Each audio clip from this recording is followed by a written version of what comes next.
Questions లో మనకు 2b అయిపోతుంది. Hyperbola ellipse. సో ఇక్కడ మనకి హైపర్బోలా వస్తుంది.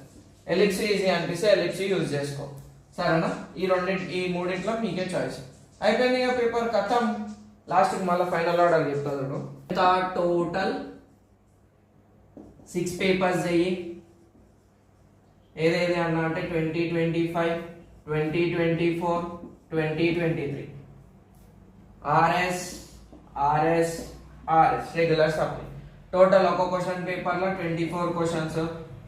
సో అట్లా మనకి 6 into 24 టోటల్ ఆఫ్ 144 క్వశ్చన్స్. ఇలా తిప్పి కొడితే 100 క్వశ్చన్స్ గిట్ట నువ్వు లేవు, ఎందుకంటే ఆల్రెడీ రిపీటెడ్ సమ్స్ ఉంటాయి. సో నీకేం కావాలి? 26 మార్క్స్ కావాలనుకో, 26 మార్క్స్ కావాలనుకో క్వశ్చన్ నంబర్లు మళ్ళీ రాస్తా.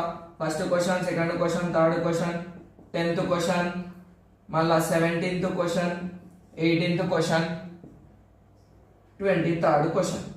సో 2, 2, 2, 6, 8, 18, 14.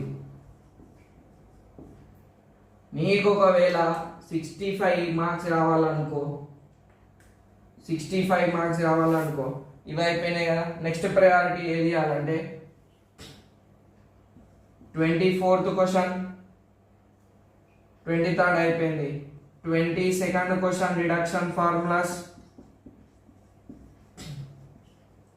నీకు రాదనుకోకు, ఒకసారి రాయి, రెడ్ పెన్ బ్లూ పెన్ పట్టుకొని రాయి. నీకు తెలుస్తుంది ఈజీ ఉందా, అర్థమైందా, క్లారిటీ ఉందా లేదా అని తెలుస్తుంది. సో 19th క్వశ్చన్ చేసేసుకో. ఏది? Direct common tangent, transverse common tangent. 19, 20లో ఏదో ఒకటి చేసుకొని ఇష్టం. ఇక 21st క్వశ్చన్ ఇటు వచ్చేసి ఇక 6 ప్రాబ్లమ్స్ చెయ్యి.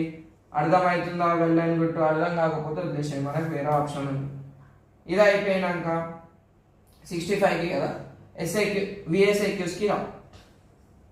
విఎస్ఏక్యూస్లో 4 పారాబోలా, 5 హైపర్బోలా, ఇవి నీ ఇష్టము.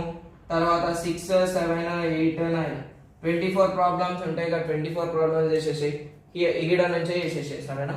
ఈ 144 క్వశ్చన్స్ నుంచే చేసేసి ఈజీగా వచ్చేస్తాయి.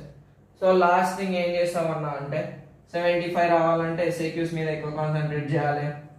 ఇగో ఇక్కడ ఆల్రెడీ 17th వన్ అయిపోయింది.